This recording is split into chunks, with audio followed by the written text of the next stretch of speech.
Gabriel Rosenfeld is ready to make music.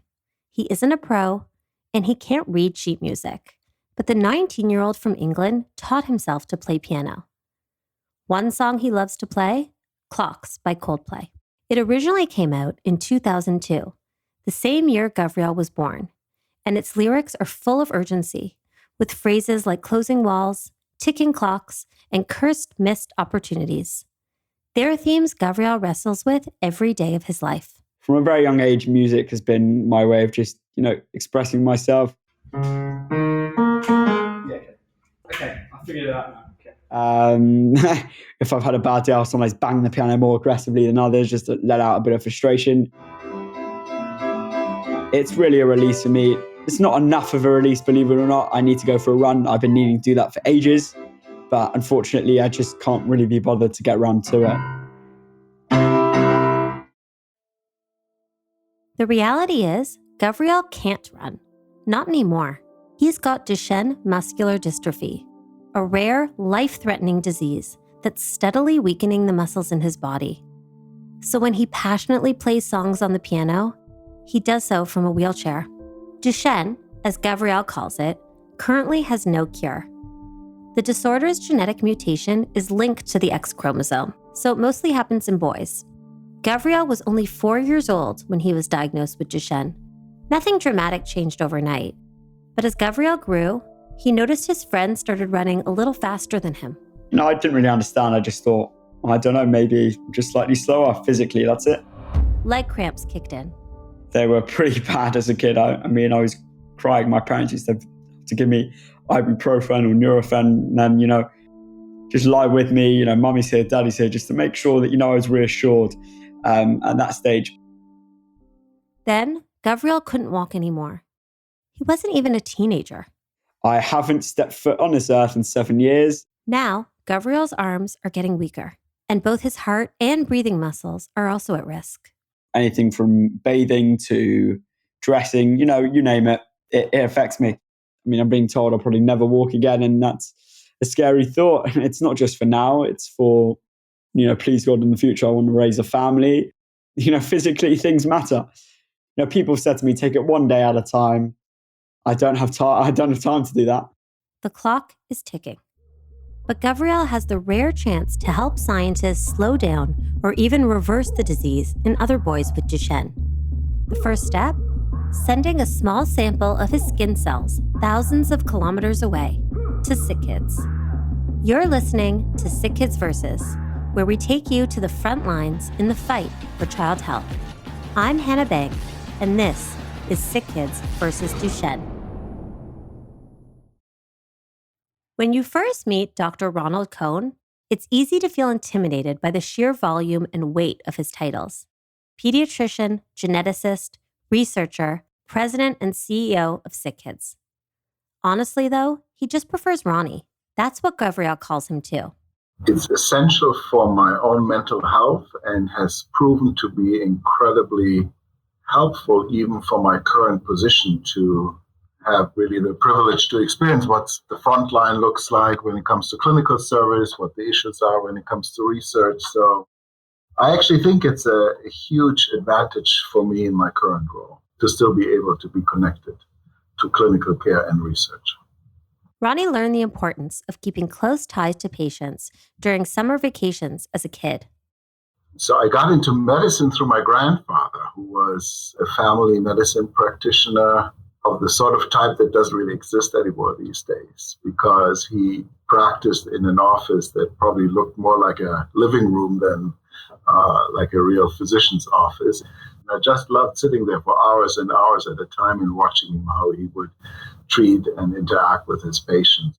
As Ronnie grew, so did his curiosity about medicine, genetics, and research on a particular protein called dystrophin. It's the same protein that causes all sorts of problems for Gabriel and other boys with Duchenne. And what happens as a result of the loss of dystrophin in muscle is that these muscle fibers become somewhat fragile and go through cycles of being destroyed and then repairing themselves. You replace the newly formed muscle fibers that initially are being repaired with fat or scar tissue. And the more of that fat and scar tissue you produce, the bigger the impact on the actual muscle strength of the boys, depending on what kind of standard of care access you have with physical therapy and access to prednisone, which is currently the only drug that somewhat stabilizes the disease. They lose ambulation and become wheelchair bound at the age of 12 to 14. When Ronnie graduated medical school in 1996, most men with Duchenne died before they turned 20. The trajectory has now changed to a life-threatening disease. So these boys do get now much older. We have even a few adults, young men up to the age of 40 or so, with all the respiratory support, cardiac support. But the ability in terms of what they are able to do because of this profound muscle weakness is usually quite limited. Through the ups and downs of his relationships with patients and their parents, Ronnie has developed a deeper appreciation for the power of diagnosis, even when there's no cure for certain genetic diseases. And to tell you the truth, it has been probably the single most so far humbling experience in my own professional life, that I probably underestimated the power of having an answer for many years of my career when we didn't have the technology at our hand.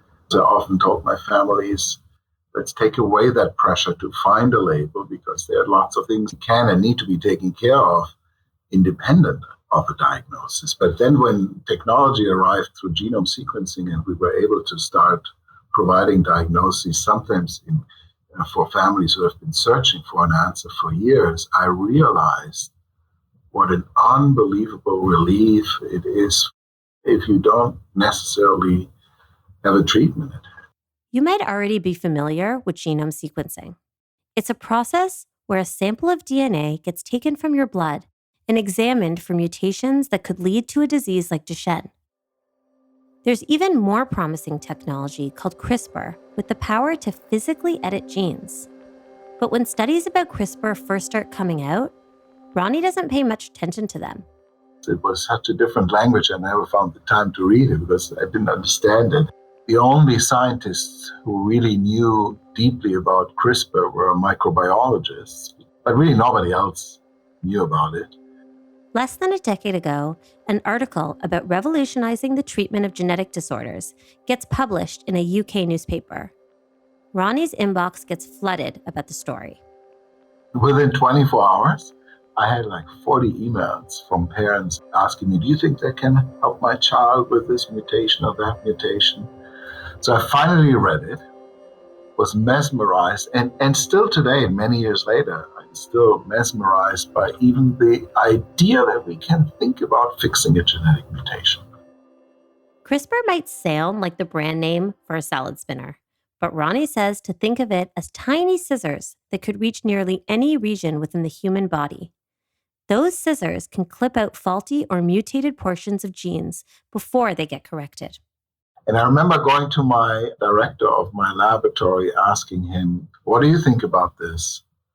Let me know. And if you believe that this is as exciting as I think it is, let's scrap everything we are doing in our laboratory and start doing research just on this.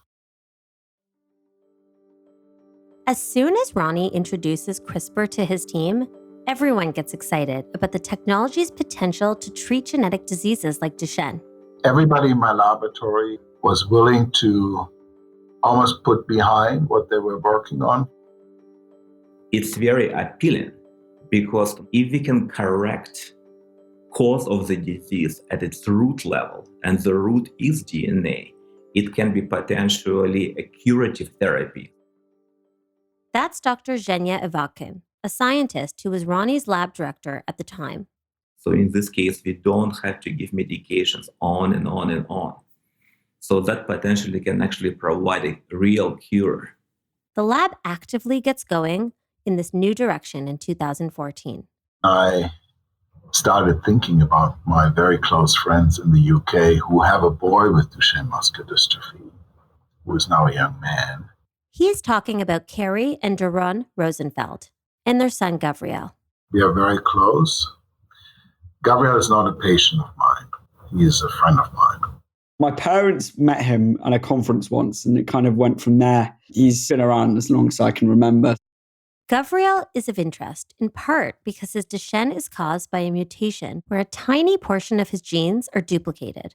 What if Ronnie and his team can correct the mutation in a small sample of Gabriel's cells? Could they then also fix it in a living organism? Ronnie calls Carrie. And I remember asking her, would you be willing for us to try this in the muscle cells of your son, Gabriel? And she is an incredibly intelligent individual who asked me 1,000 questions. And at some point, I didn't have answers anymore for the questions. And I remember her quote saying, all right, I'm going to just send you these cells. And if it all works and we're going to make a movie out of it, I want to be played by Angelina Jolie. Ronnie took some skin cells from my left arm. There's still a mark there. First, Ronnie's team receives and analyzes the skin sample. In 2015, they successfully removed the duplicated genes right from Gabriel's cells. A thrilling achievement. But we're still talking about victory in a petri dish. Now comes the tricky part. The team is going to recreate Duchenne, along with Gabriel's genetic duplications, inside a young mouse. They're doing this to see if they can inject CRISPR into the mouse to find and cut out genetic duplications. If the team can accomplish this, they can show how to make a living organism healthy again before more serious symptoms of Duchenne appear. That could ultimately lead to the discovery of a new treatment for the disease. You really want to know whether that works in a whole body organism. At first, things are working as planned. Creating something like this would usually take a year at least, if not 2. And here within a few months, we have this mouse model. We were all excited. It had muscular dystrophy, no dystrophin, everything we were expecting. But then the team runs into a problem. While they can demonstrate that their mouse displays Duchenne, they can't actually correct anything at the genetic level. We injected the scissors into the mouse with an adeno-associated virus carrying it, and nothing happened. So initially we thought, oh my God, maybe this doesn't work in a mouse. The team keeps trying for weeks, then months, then over a year. But they still can't make the experiment work. The setback is daunting, and it's taking a toll. We as scientists, we set a certain amount of expectations for us that this is just going to work. And when it's so directly related to individual patients and families, in this case, even somebody I know who is so dear to my heart, all the time that passes by, it is a pressure. There's a certain amount of pressure. And I remember for a long time, we were having regular meetings to just talk about the ethical impact of the work we do. And there is as much of a psychological motivation to actually make this happen. The pressure weighs on the team. For 2 years, they persist. Then, one day in 2017, a graduate student in the lab cracks the case. It turns out that when the team introduced Gabriel's mutated genes into the mouse, by chance, a few parts of the gene got flipped in the process. What it means is a portion of the gene just basically go not from left to right anymore, but now it's from right to left. And by doing it, we broke the gene in a way that we did not plan. So it took us a long time to figure out why the experiment didn't work. I remember the Saturday afternoon when I was at home and my postdoc sent me a picture of successfully removing the duplication in the cells. Finally, there's visual proof showing the mouse's genes are fixed and that normal functioning is restored. The breakthrough is widely celebrated and means Ronnie and his team can develop their findings even further into a potential treatment to help boys with Duchenne. And that was kind of my eureka moment in science. Once again, Gabriel and his parents are top of mind. Ronnie pulls out his phone. I remember I sent them a text saying, I need to talk to you and I need to show you something. And it was the next day when I spoke to the parents on the Sunday. It was, at that point, an unbelievable, exciting moment for all of us. As much as I said before, we were trying to set expectations to be realistic, but at that moment, it was just great. SickKids breakthroughs are only possible with the incredible support of our donors. That's why we're proud to recognize CIBC as the premier sponsor of the SickKids Versus podcast. CIBC has been a champion for SickKids for over 30 years and is the largest corporate supporter of our cancer genetics program. The bank and its team members genuinely care about making a difference and support SickKids through events like CIBC Miracle Day and an active employee giving and volunteering program.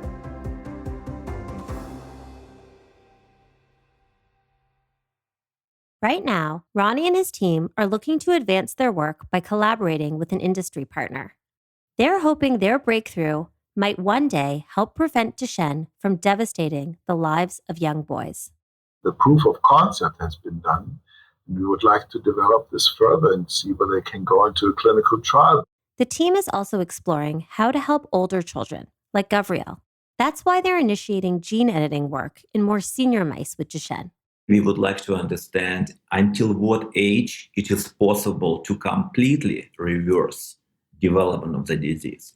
The team has already done research on another type of muscular dystrophy and found that they can start treating early signs of paralysis in mice. It's another major finding and one that motivates the team to keep going.